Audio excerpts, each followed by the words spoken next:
Hello students. तो last class में हम लोग एनसीईआरटी एक्सरसाइज 4.2 डिस्कस कर रहे थे और मैंने आप लोगों से बोला था कि जो आपने दो क्वेश्चन बचे हैं एमसीक्यू 15 और 16 वो हम लोग नेक्स्ट क्लास में डिस्कस करेंगे। 2 मिनट लगेगा, इसको हम लोग डिस्कस कर ले रहे हैं, क्वेश्चन नंबर 15 और क्वेश्चन नंबर 16। फिर उसके बाद हम लोग स्टार्ट करेंगे एरिया ऑफ ट्राइंगल, जो कि बहुत छोटा सा टॉपिक है। एरिया ऑफ ट्राइंगल, फिर एक्सरसाइज है, फिर माइनर और अपना वो है कोफैक्टर, वो भी बहुत ही छोटा टॉपिक है, बहुत ही छोटा टॉपिक है, आप लोगों को पता है, बस बताना है। इसी को कहते हैं माइनर और कोफैक्टर। चलिए देखिए क्वेश्चन नंबर 15 और 16 देख लेते हैं, 1 मिनट का है। Let A be I square matrix, कैसा मैट्रिक्स दे रखा है? Square matrix of order 3 cross 3, then K A value of determinant of K A is equal to क्या हो जाएगा? चलिए हम कोई भी रैंडमली डिटरमिनेंट इस मैट्रिक्स ले लेते हैं। मान लीजिए अपना दे रखा है ए दे रखा है स्क्वायर मैट्रिक्स, हम ले लेते हैं मान लीजिए A11, A12, A13, A21, A22, A23 और ये क्या है अपना A31, A32, A33। ये क्या है अपना मैट्रिक्स ए है।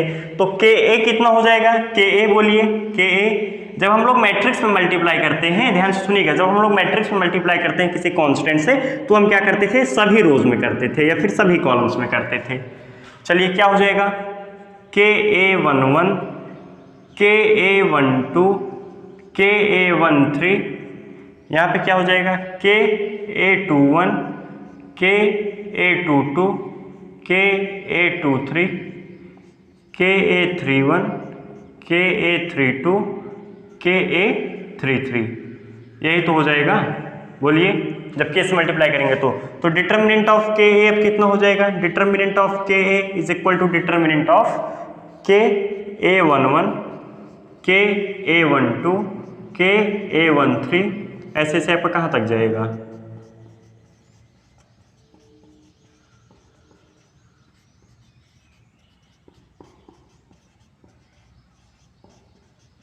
के ए 33 तक ऐसे जाएगा आप लोगों का। तो डिटरमिनेंट ऑफ ए, अब डिटरमिनेंट में हम लोग क्या करते थे? कॉमन लेते थे, किसी भी रो या फिर किसी भी कॉलम, पर्टिकुलर रो या कॉलम से ले सकते थे। ऊपर वाले से भी के कॉमन आएगा, फर्स्ट रो से, सेकंड रो से भी के कॉमन आएगा और थर्ड रो से भी के कॉमन आएगा। जब हम लोग 3 टाइम्स के कॉमन ले लेंगे तो क्या मिल जाएगा? बोलिए। Determinant of K A is equal to के इंटू कितना हो जाएगा? के क्यूब ऑफ, ये डिटरमिनेंट आपका जो लिखा हुआ है यही तो आ जाएगा, A11, A12, A13, तो कितना आ जाएगा? के टाइम्स ये आपका डिटरमिनेंट ऑफ ए बन जाएगा। तो क्या आ गया? के क्यूब ए। कौन सा ऑप्शन है के क्यूब ए? सही option. Question number 16 which of the following is correct? बताइए, चलिए बोलिए।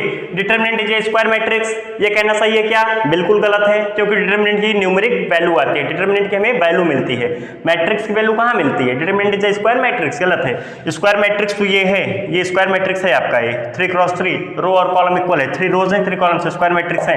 क्या डिटरमिनेंट है ये? बिल्कुल नहीं, ये ऑप्शन गलत। Determinant is a number associated to a matrix, बिल्कुल गलत है। अगर आप 2 क्रॉस 3 लेंगे, 2 क्रॉस 3, तो अगर आप उसका डिटरमिनेंट कहाँ निकाल पाएंगे? स्क्वायर मैट्रिक्स का जो होगा, determinant is a number associated to a square matrix होना था। Determinant is a number associated to a square matrix, क्या हो जाएगा? सी ऑप्शन, जिसमें रोज और कॉलम इक्वल होना नाम तो गलत ही हो गया। ये था आपका क्वेश्चन नंबर 16। चलिए अब हम लोग पढ़ेंगे एरिया ऑफ ट्राइंगल, जो कि बहुत छोटा सा टॉपिक है, 2-5 मिनट लगेगा। एरिया ऑफ ट्राइंगल हम लोग पढ़ेंगे, फिर नेक्स्ट लेक्चर में एक्सरसाइज डिस्कस करेंगे। चलिए आप लोग इसको लिखिए, अब हम लोग पढ़ेंगे एरिया ऑफ ट्राइंगल। चलिए देखिए, अब हम लोग पढ़ेंगे एरिया ऑफ ट्राइंगल। मान लीजिए ये आपका कोई ट्राइंगल दे रखा है ABC, जिसका कोऑर्डिनेट है x1, y1, x2, y2, x3, y3। आप लोग इतना 10th में पढ़ चुके होंगे कोऑर्डिनेट ज्योमेट्री में कि कोऑर्डिनेट्स क्या होते हैं? x1, y1, x2, y2, x3, y3 triangle ABC का कोऑर्डिनेट है। और जिसका एरिया हम लोग क्लास 10th में क्या पढ़े थे? एरिया को हम लोग किससे रिप्रेजेंट कर रहे हैं? डेल्टा से रिप्रेजेंट कर रहे हैं। कितना आता था? Half x1 y2 - y3 plus x2 y3 - y1 plus x3 y1 - y2, जिसे हम लोग बोलते थे 1 2 3। आप लोग ये देखिएगा, हाँ, 1 2 3 2 3 1 3 1 2, इसे साइक्लिक ऑर्डर में चलता था। पहले हम लोग क्या चलाते थे? 1 2 3, फिर उसके बाद क्या करते थे? और आगे आते थे 2 3 1, फिर और आगे आते थे 3 1 2। यही हम लोग लिखते थे। 1 क्या होता था? x1 x2 x3, यही हम लोग चलाते थे एरिया ऑफ ट्राइंगल। लेकिन क्या आप लोगों ने कभी ये सोचा है ये फार्मूला आया कहाँ से है? जो हम लोग ये पढ़ते थे delta is equal to half x1 y2 - y3, ये आया कहाँ से? कभी आप लोगों ने सोचा है?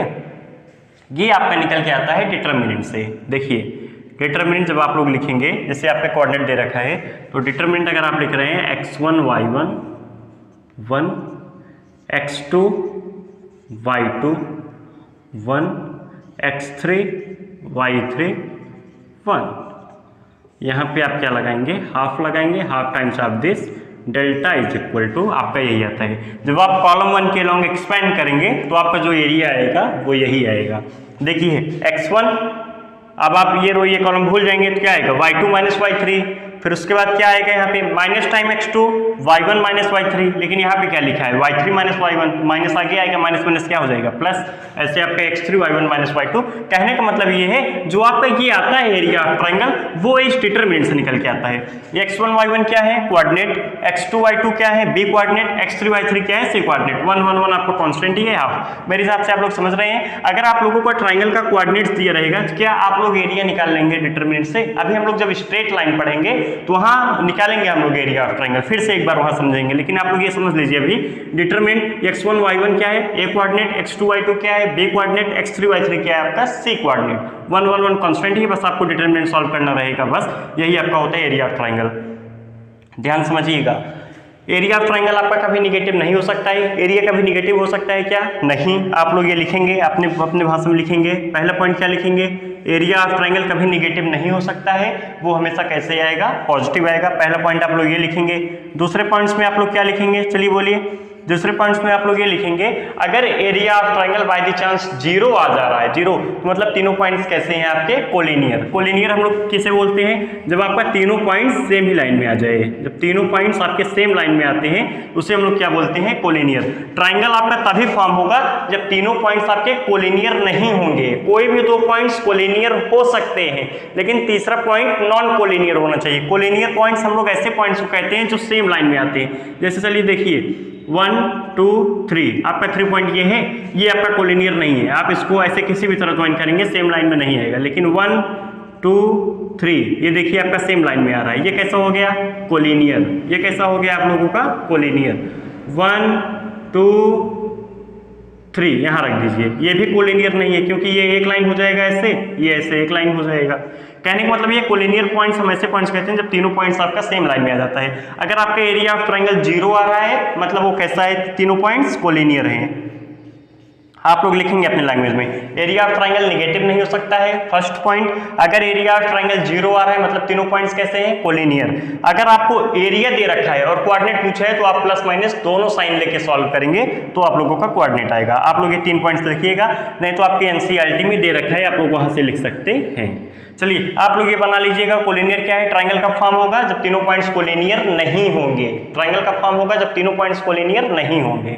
बाकी अगर कोऑर्डिनेट दे रखा है तो आप लोग एरिया निकाल सकते हैं। चलिए अब हम लोग कुछ क्वेश्चन करेंगे तो हम लोग को क्लियरिटी होगी। चलिए 2-3 एग्जांपल कर लेते हैं फिर समझ में आएगा। लिख लीजिए आप लोग।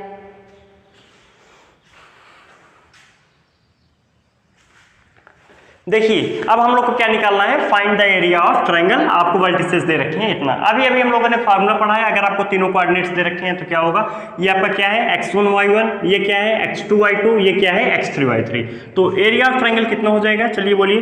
पहले हम लोग लिख लें क्या x1 x3, लिख लें क्या x1 x2 x3, फिर समझ में आ रहा है। चलिए देखिए ये x1 है, ये आपका क्या है y1, ये x2 है, ये क्या है y2, ये x3 है, ये क्या है y3। ट्राइंगल के कोऑर्डिनेट्स दे रखे हैं तो डेल्टा इज इक्वल टू कितना हो जाएगा अपना, चलिए बोलिए।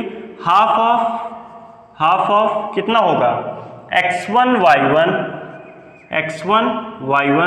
1, x2 y2 1 -2 4 1, x3 y3 1 2 -6 1। मेरे हिसाब से आप लोगों को ये डिटरमिनेंट सॉल्व करना आना चाहिए।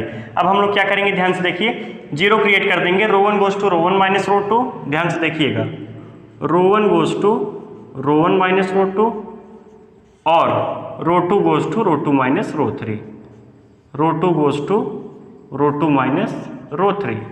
ये और है, इसका मतलब और होता है। हाँ, डेल्टा इज इक्वल टू कितना हो जाएगा, चलिए बोलिए। Half of row 1 goes to row 1 minus row 2 है, कर लीजिए। 5 माइनस 2 कितना हो जाएगा 7, 4 - 4 कितना हो जाएगा 0, 1 - 1 कितना हो जाएगा 0, -2 कितना हो जाएगा -4, 4 -6 कितना हो जाएगा 10। मेरे हिसाब से आप लोग समझ रहे होंगे, यही ऑपरेशन लगा रहा हूँ, अब तक यही लगाते आए हूँ पूरे डिटरमिनेंट में। 2 - 6 1। जब आप लोग इसको एक्सपेंड करेंगे तो किसमें मैक्सिमम जीरो है, रो 1 में 2 जीरोस हैं, तो क्या हो जाएगा आपका simply delta is equal to half of 7 10 हो जाएगा। बस ध्यान से देखिएगा, हाफ ऑफ 7 टाइम्स यही तो आएगा खाली 10 0 -6 1। जब आप लोग इसको सॉल्व करेंगे तो कितना आएगा, 10 आ जाएगा। 10 इंटू 7 कितना हो जाएगा, 70/2 35। अरे कुछ नहीं, बस ये डिटरमिनेंट सॉल्व किया हूँ, बस परेशान मत होइएगा, कई लोग ये क्या कर दिए, डिटरमिनेंट सॉल्व किया हूँ, बस ये आप लोग को डिटरमिनेंट सॉल्व करना है। आप लोग जिस तरीके से कर सकते हैं करिए।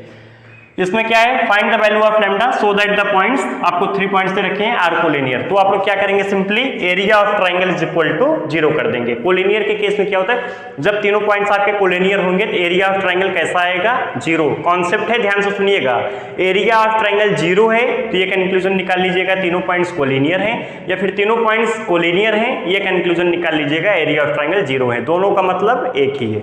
चलिए हम लोग क्या करेंगे, एरिया ऑफ ट्राइंगल 0 कर देंगे बेसिकली। तो हाफ ऑफ x1 y1 1 -5 1 यहाँ पे होता ही है, -4 5 1 लैम्डा 7 1 क्या कर देंगे हम लोग, 0 कर देंगे। एक ही वेरिएबल है और एक ही इक्वेशन बनना चाहिए। चलिए देखते हैं, अब हम लोग को ये सॉल्व करना है। चलिए सीधा सीधा हम लोग एक्सपेंशन कर लेते हैं इसका। हाफ ये आपका है ही है, हाफ ये आपका है ही है, तो एक्सपेंशन करेंगे हम लोग, कैसे करेंगे, 1 5 इंटू 5 -7, उसके बाद ये आपका कितना हो जाएगा, +5।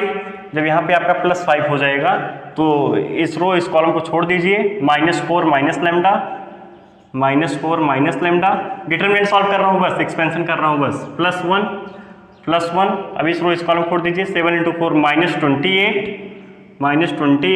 -5 लैम्डा इज इक्वल टू क्या हो जाएगा, 0 हो जाएगा।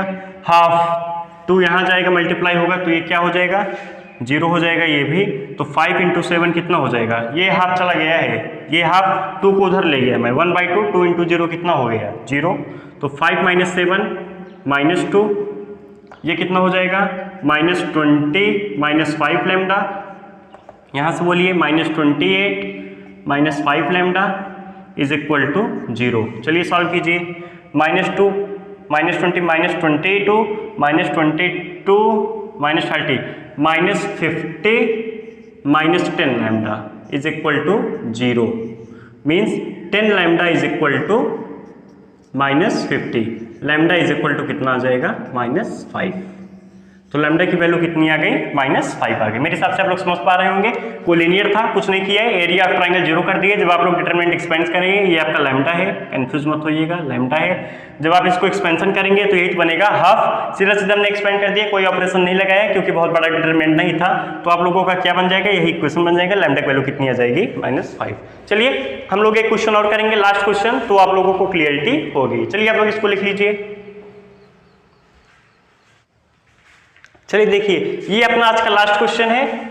Find the value of K if the area of triangle is 4 square unit whose vertices are ये। देखिए हम लोग क्लास में इसलिए ज्यादा से ज्यादा क्वेश्चन करते हैं ताकि हम लोगों को प्रैक्टिस हो जाए। हम लोग हर वैरायटी के कोशिश ये करते हैं कि हर वैरायटी के क्वेश्चन कर लें। मैं यही प्रयास करता हूं कि आप लोगों को कम टाइम में ज्यादा से ज्यादा कंटेंट दूं। तो इसलिए हो सकता है मैं एनसीईआरटी के कुछ क्वेश्चन ले लेता हूं क्लास में, ताकि आप लोगों की प्रैक्टिस हो जाए। जो अच्छे क्वेश्चन होते हैं वो मैं ले लेता हूं ताकि आप लोगों की प्रैक्टिस हो जाए। चलिए देखिए, find the value of K if area of triangle is 4 square unit whose vertices are, ये आपके 3 वर्टिसेस दे रखे हैं। अब आप लोग ध्यान समझिएगा, एरिया को कितना दे रखा है, 4 स्क्वायर यूनिट। हो सकता है डिटरमिनेंट वैल्यू 4 भी आ रहा हो, और ये भी पॉसिबल है कि डिटरमिनेंट वैल्यू -4 आ रहा हो, क्योंकि जो हम लोग एरिया ऑफ ट्राइंगल लेते हैं वो क्या लेते हैं, पॉजिटिव वैल्यू लेते हैं। अगर डिटरमिनेंट वैल्यू -4 आएगी तब भी हम 4 बोलेंगे, अगर 4 आएगी तब भी हम 4 बोलेंगे। इसलिए हम दोनों कंडीशन लेके सॉल्व करेंगे। कहने का मतलब ये है, half of x1 y1 1 x2 y2 1 x3 y3 1 is equal to 4। एक कंडीशन तो ये होगा, और एक कंडीशन हाफ ऑफ सेम यही होगा, बस -4 लिखेंगे। -2 0 1 0 4 1 0 के 1 इज इक्वल टू -4। यही 2 कंडीशन होगा। चलिए सॉल्व कर लेते हैं जल्दी जल्दी। मैं डिस्क्रीट कॉलम 1 के लॉन्ग एक्सपेंस कर रहा हूँ। ये 2 इधर जाएगा तो कितना हो जाएगा, 8 हो जाएगा। सिंपली ये कोई रॉकेट साइंस नहीं है, मैं इसको डायरेक्ट सॉल्व कर रहा हूँ। कॉलम 1 के लॉन्ग एक्सपेंशन कर रहा हूँ क्योंकि यहाँ पे मैक्सिमम 0 मिल जाएगा, 2 0 मिल जाएगा। तो ये कितना हो जाएगा -2 4 माइनस के इज इक्वल टू 4। तो यहाँ से कितना आ जाएगा, ये 2 उधर चला जाएगा, 2 × 4 8 हो जाएगा। तो इसको मैं सॉल्व कर रहा हूँ, -2 × 4 -8 plus 2k is equal to 8, 2k is equal to 16। तो k की वैल्यू आ जाएगी यहाँ से 8। और यहाँ पे क्या हो जाएगा, सेम वही सब कुछ रहेगा, बस यहाँ पे क्या हो जाएगा -4, हाफ ऑफ -2 4 माइनस के इज इक्वल टू, यहाँ पे -4 है, तो ये कितना हो जाएगा, -2 × 4 -8 plus 2k is equal to -8। तो 2k इज इक्वल टू कितना आ जाएगा 0, k की वैल्यू कितनी आ जाएगी 0।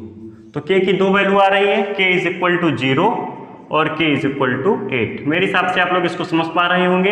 ये मैं इसलिए से कर रहा हूं क्योंकि डिटरमिनेंट वैल्यू जब -4 आएगी तब भी हम 4 लेंगे, क्योंकि एरिया ऑफ ट्रायंगल क्या होता है, पॉजिटिव होता है। एरिया ऑफ ट्रायंगल तो नेगेटिव हो नहीं सकता है, इसलिए हमने 4 भी लिया, -4 भी लिया। जब हमने 4 लेके सॉल्व करा तो k की वैल्यू 8 आ गई, और जब मैंने -4 लिया तो k की वैल्यू 0 आ गई। आप लोग ऐसे हर जगह करेंगे। अगर 16 स्क्वायर यूनिट है तो इसका मतलब +-16 लेके चलेंगे, 26 है तो +-26, जो भी होगा। आपको एरिया दे रखा है, हमने पहले ही बताया था, अगर आपको एरिया दे रखा है तो आप दोनों केस लेके चलेंगे, पॉजिटिव और निगेटिव। एरिया ऑफ ट्रायंगल कभी निगेटिव नहीं हो सकता है, वो पॉजिटिव ही आएगा। यहाँ पे हमको k की वैल्यू निकालनी थी, k की कोऑर्डिनेट निकालनी थी, तो दोनों पॉसिबल वैल्यूज है। हो सकता है -4 रहा हो, हमने 4 बोल दिया हो, और हो सकता है 4 ही रहा हो, दोनों केसेस है ना, इसलिए हमने दोनों लोग ये सॉल्व किए हैं।